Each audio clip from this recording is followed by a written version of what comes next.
Have you ever wondered what happens when we die? Is there an afterlife? And if so, what secrets does it hold?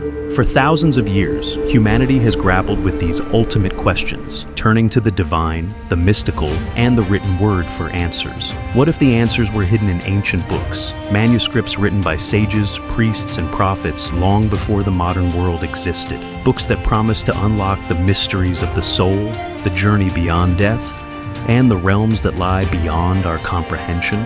From the cryptic texts of ancient Egypt to the spiritual wisdom of Tibet to sacred verses across major world religions, these ancient writings claim to know the truth about what lies beyond this life. Today, we will embark on a journey through these texts, uncovering their secrets and exploring the question that has haunted humanity for millennia. What happens when we die? Stay tuned as we uncover the most mysterious ancient texts that claim to reveal the secrets of the afterlife.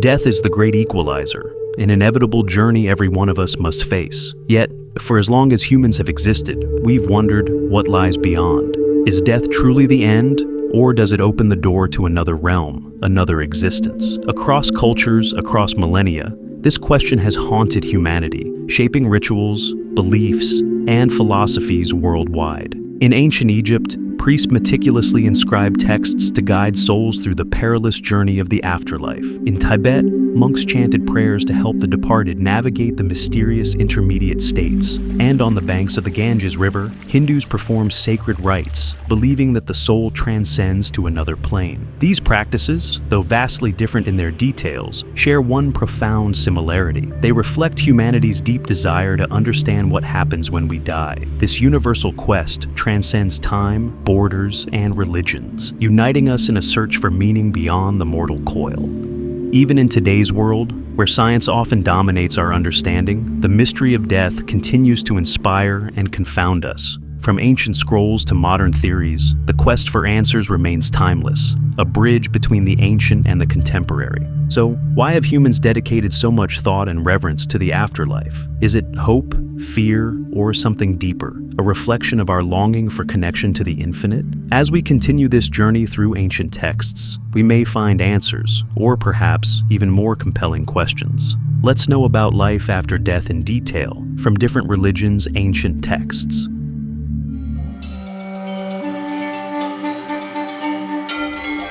In the heart of Tibetan Buddhist philosophy lies a remarkable text, the Bardo Thodol, or as it's commonly known in the West, the Tibetan Book of the Dead.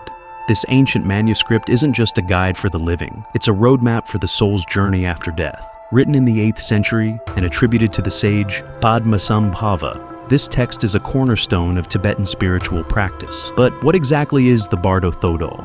In essence, it is a guidebook for navigating the Bardo, a series of transitional states between death and rebirth. These states, according to Tibetan Buddhism, are critical for determining the soul's next destination, whether it be liberation, reincarnation, or another form of existence. The Chikai Bardo, the Chonyid Bardo, the Sidpa Bardo are 3 key Bardo states. The Chikai Bardo is the moment of death itself. In this state, the soul encounters the clear light of ultimate reality. Tibetan teachings describe this as an unparalleled opportunity for enlightenment. In the Chonyid Bardo stage, the soul experiences a series of visions, some blissful, others terrifying. These visions are manifestations of the soul's own mind, a mirror reflecting its karma and attachments. The Sidpa Bardo is the final stage, where the soul prepares for rebirth. Here, it encounters karmic forces that guide it toward its next life. Tibetan rituals aim to help the soul avoid lower realms and aspire toward a favorable rebirth, or, ideally, liberation from the cycle of reincarnation altogether.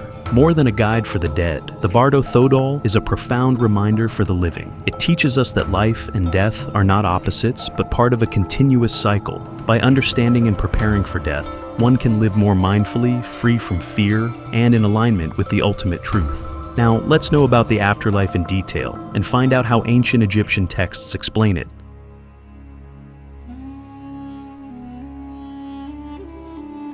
Buried in the sands of ancient Egypt lies one of the most fascinating and mysterious texts ever created, the Book of the Dead. Known to the Egyptians as the Book of Coming Forth by day, this collection of spells, hymns, and prayers was not just a book, it was a guide, a map for the soul's perilous journey through the afterlife.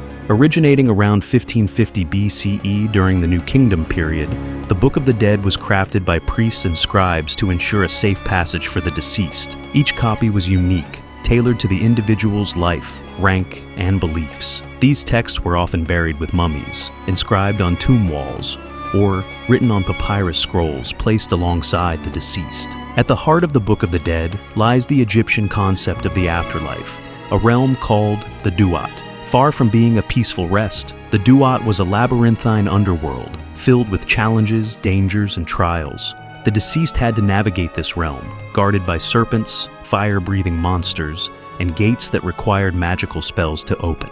But the journey didn't end there. At the center of the Duat stood the Hall of Judgment, presided over by Osiris, the god of the dead and the afterlife. Here, a soul faced its ultimate test, the weighing of the heart.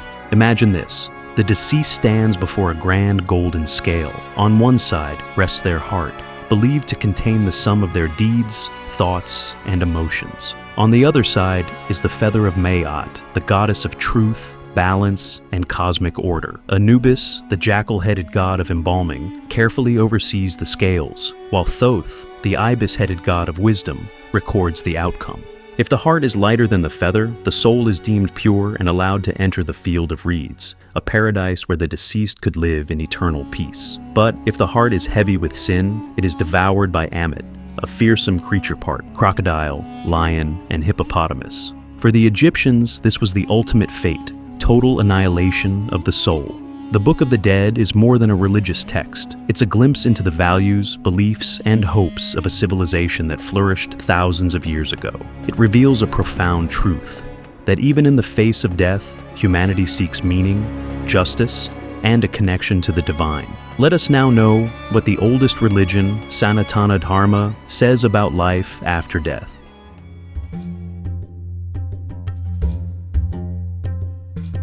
In the vast and ancient tradition of Hinduism, one of the most profound texts concerning the afterlife is the Garuda Purana, known as a sacred dialogue between Lord Vishnu and the mighty bird Garuda. This text provides deep insights into the cycle of life, death, and rebirth, offering guidance on the soul's journey through the many realms of existence. The Garuda Purana is more than just a narrative. It's a detailed guide to the consequences of our actions in this life and the impact they have on the soul's journey in the afterlife. Central to its teachings is the law of karma, which states that every action, whether good or bad, has a corresponding consequence. In Hindu philosophy, this means that our actions in this life create a karmic imprint that will shape our next life. The soul, or Atman, is immortal and transcends physical death. Upon the moment of death, the Atman departs the physical body and begins its journey toward the afterlife, influenced by the accumulated karma from past lives. According to the Garuda Purana, the soul travels through various realms based on its deeds, encountering both rewards and punishments along the way. In the Garuda Purana, the afterlife is divided into various realms, like Swarga means heaven, Naraka means hell, and earthly realms. Souls who have accumulated good karma are believed to enter Swarga, the heavenly realm where they experience peace, beauty, and bliss. It's a temporary abode where souls enjoy the fruits of their virtuous deeds. However, this bliss is fleeting. Once the soul's good karma is exhausted, it must leave Swarga and return to the cycle of reincarnation. On the other hand, souls burdened by negative karma descend into Naraka, the hellish realms, where they face intense punishments. But these punishments are not eternal. The Garuda Purana teaches that after a period of suffering, the soul is given another chance to evolve, reflecting the cyclical nature of life, death, and rebirth. In some cases, the soul may return to Earth in a new body, beginning another cycle of birth and rebirth. This process is influenced by the karma from previous lives and the lessons the soul needs to learn in its current incarnation. But the ultimate goal for every soul in Hinduism, as described in the Garuda Purana, is to achieve moksha, liberation from the endless cycle of birth, death, and rebirth. Moksha is the state of eternal peace and union with the divine. It is a state where the soul is freed from the physical world's illusions, transcending the realm of samsara, the wheel of existence. Across centuries and civilizations, these ancient texts have shared their visions of the afterlife, visions that remain as mysterious and thought-provoking today as when they were first written. Whether you see them as divine revelations or human attempts to understand the unknown, their enduring messages continue to inspire, guide, and mystify us. Perhaps the afterlife isn't just a destination, but a reflection of how we live our lives today, our actions, beliefs, and the legacy we leave behind. What's your take on the afterlife? Are these ancient texts the key to understanding the great unknown, or do they raise even more questions? Let us know in the comments below. And if you enjoyed this video on afterlife, do like, share, and subscribe for more mysterious videos. Until next time, keep questioning, keep exploring, and remember, the truth is out there.